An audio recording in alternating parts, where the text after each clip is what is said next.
program is dedicated to the memory of Walt Disney. In 1971, his love for America inspired the creation of the Hall of Presidents, a place to celebrate the optimism and goodwill he saw at the heart of the American story.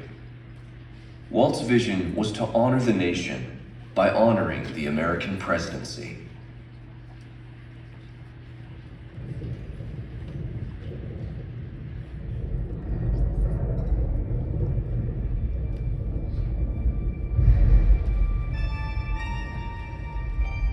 It is 1783, and the smoke is clearing in the wake of the Revolutionary War. Over the course of 8 grinding years, General George Washington has led a force of shopkeepers, farmers, and Native American allies to victory over the greatest military power in the world. A new nation has been born, independent and free. The founders must form a national government. In 1787, through months of passionate debate, they create a written constitution. For the country's highest office, they imagine something new in the history of the world. A leader not born to power like a king or queen. A leader who has not seized power through conquest. A leader not separate from the people, but elected by the people. From among the people. We, the people. This is a new idea, an American idea. The idea of a president.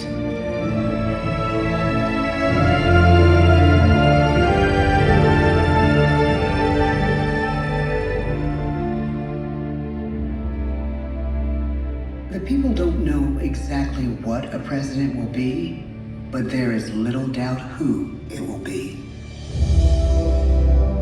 George Washington's stature and bearing have marked him as a leader. His integrity has made him a great one. Washington knows that many generals who have led successful revolutions make themselves dictators or kings. Instead, he steps down from power and retires to his home, Mount Vernon. The world takes note, and George Washington becomes the symbol of American ideals. In the first presidential election, it's Washington by a landslide. The only doubt seems to be his own. He writes, "Integrity and firmness is all I can promise. Integrity and firmness is exactly what we need." Everything he does as president will set a model for his successors. His final act may be the most important of all. After 2 terms, with no term limit in the Constitution and amid overwhelming support to stay in office, he steps down once again and hands power back to the people. He wants us to speak, to elect a new president. During the early years of the Republic, we choose leaders as different as Thomas Jefferson, John Adams, and Andrew Jackson. Elections are often bitter. Each president stands at that fiery intersection where personal character meets the challenges of the times. Some call the presidency a glorious burden. Jefferson calls it a splendid misery. We, the people, must choose well. We elect 15 presidents before the course of history brings us to the edge of a crisis like no other. A nation born of freedom still permits slavery. As the country pushes west, will new states be slave or free? The question produces bitter conflict. The issue rocks the election of 1860 and brings Abraham Lincoln onto the national stage. The tall, lanky, some say uncouth candidate from Illinois is a master of words at a time when speeches are printed in full for people to read. A house divided against itself cannot stand, he has said. With Lincoln's election, the House does indeed divide. Civil War. 11 states secede from the Union. war becomes a defining passage in the American story. The president's own inner strength and depth of character changed the course of history. Lincoln had come up the hard way on the American frontier, desperately poor, with less than a year of formal schooling. His early years were scarred by tragedy, the death of his mother, his sister, his first love. He struggles with depression, but never loses his determination to rise above it. He once said he's driven by a desire to leave the world a little better place for having lived in it. The war rages. Lincoln fights to preserve the Union and end slavery. Neither is a sure thing. At Gettysburg, Pennsylvania, 6 months after one of the bloodiest battles of the war, the president dedicates a cemetery to the thousands of soldiers who died there, in words we can never forget.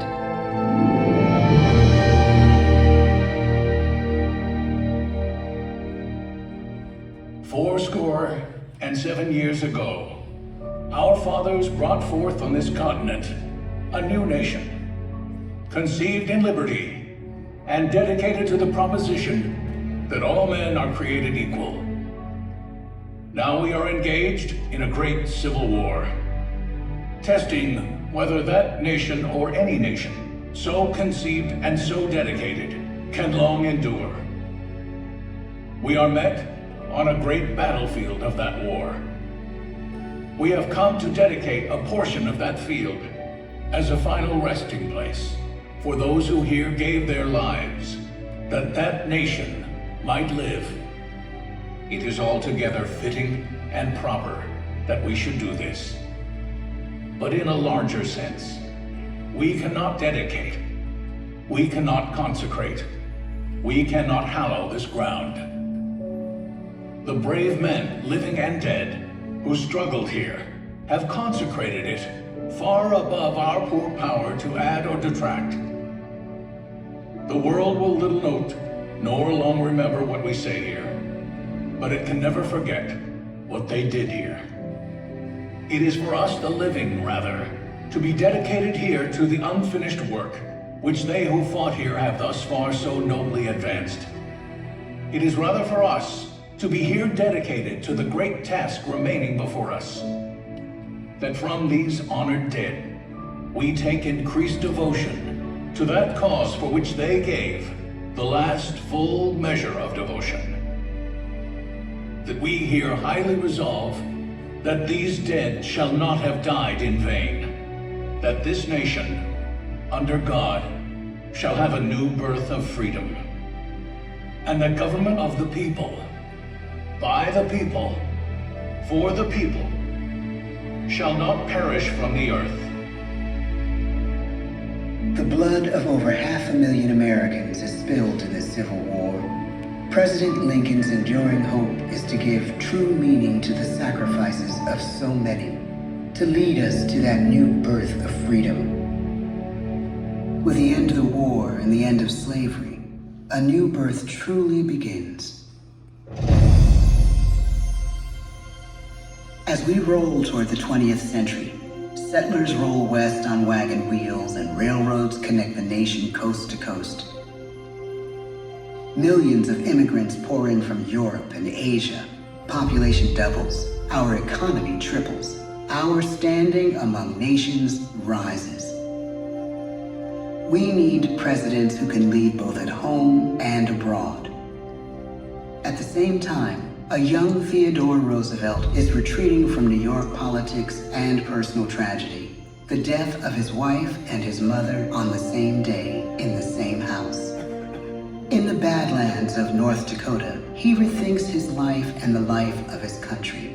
He returns stronger in body and spirit. His renewed energy is just what his country needs.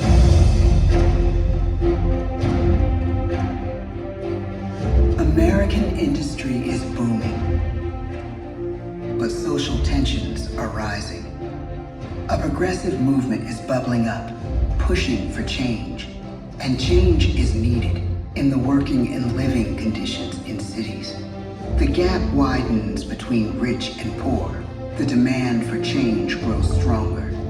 Teddy Roosevelt is a knight on a crusade. He speaks with force and vitality in clear terms that make colorful headlines at a time when mass market newspapers have become the new media.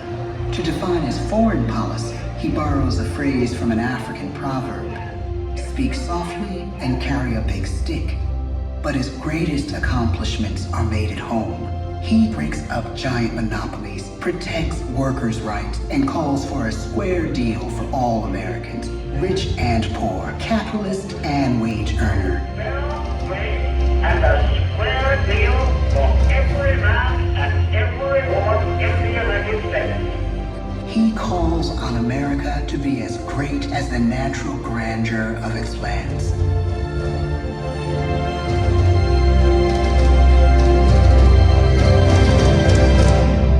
Keep your eyes on the stars and your feet on the ground, he tells us.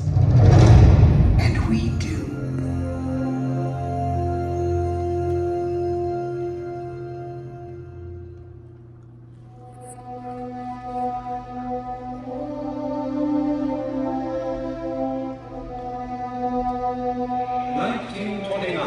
The bottom fell out of the market. 12 million unemployed. The bread lines and the soup. The results of the 1932 election now... When we elect our 32nd president, it is the worst of times. The course of history and the course of one president's life again shape a turning point in our national destiny. Franklin D. Roosevelt, paralyzed by polio, knows how to restore the faith of a people paralyzed by the Great Depression. I believe in practical explanation and in practical policy.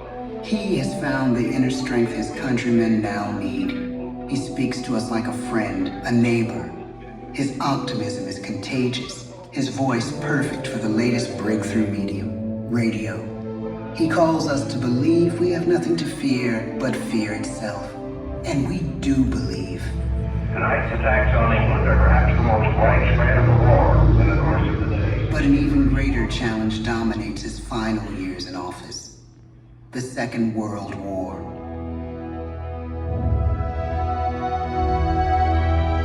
We must be the great arsenal of democracy. This is an emergency as serious as war itself. We stun the world with our production. When bombs fall on U.S. troops in Pearl Harbor, he calls us to fight on the war front and sacrifice on the home front.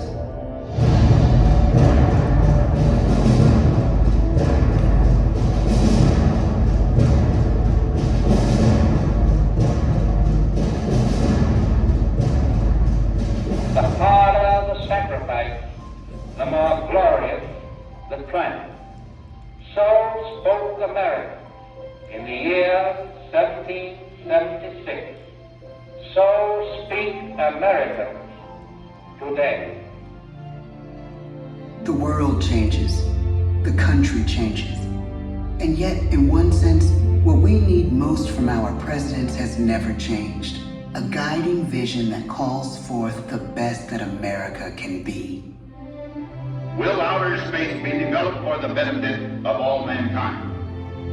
Or will it become another focus for the arms race? The choice is urgent, and it is ours to make. Ask not what your country can do for you. Ask what you can do for your country. But really, it's all of us who must overcome the crippling legacy of bigotry and injustice. And we shall overcome.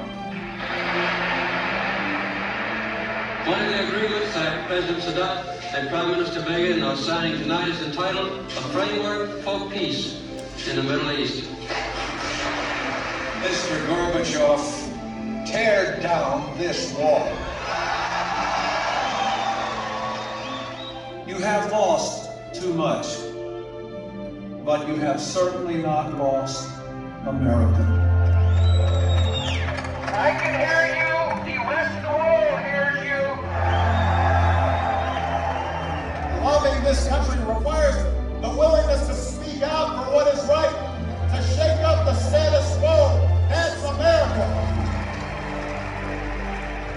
presidency is no longer just an idea.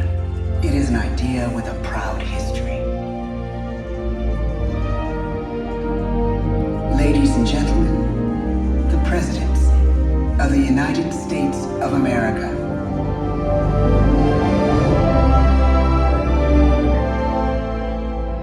George Washington,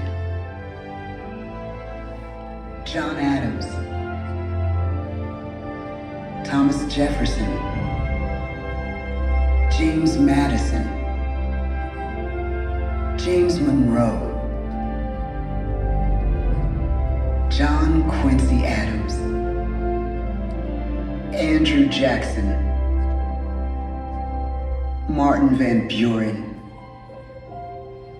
William Henry Harrison, John Tyler, James K. Polk, Zachary Taylor, Millard Fillmore, Franklin Pierce, James Buchanan, Abraham Lincoln, Andrew Johnson, Ulysses S. Grant, Rutherford B. Hayes, James A. Garfield, Chester A. Arthur, Grover Cleveland, Benjamin Harrison, William McKinley, Theodore Roosevelt, William Howard Taft, Woodrow Wilson, Warren G. Harding, Calvin Coolidge, Herbert Hoover, Franklin D. Roosevelt, Harry S. Truman, Dwight D. Eisenhower, John F. Kennedy, Lyndon B. Johnson, Richard M. Nixon, Gerald R. Ford, Jimmy Carter, Ronald Reagan, George Bush, Bill Clinton, George W. Bush, Barack Obama, Donald Trump.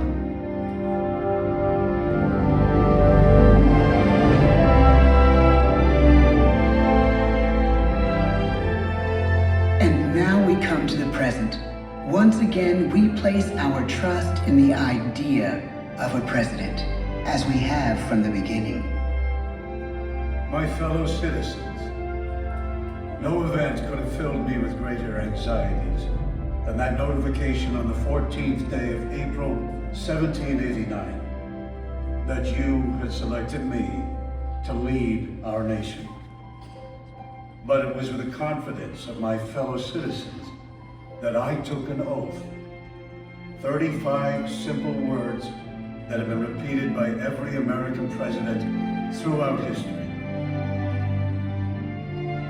I, Joseph Robinette Biden Jr., do solemnly swear that I will faithfully execute the office of President of the United States, and I will, to the best of my ability, preserve, protect, and defend the Constitution of the United States. So help me God. The presidency of the United States is a role unique in the world, an office entrusted to each president by us, we the people. Therein lies the genius of that new idea, now over 200 years old. A new idea our presidents have turned into a great American idea again and again.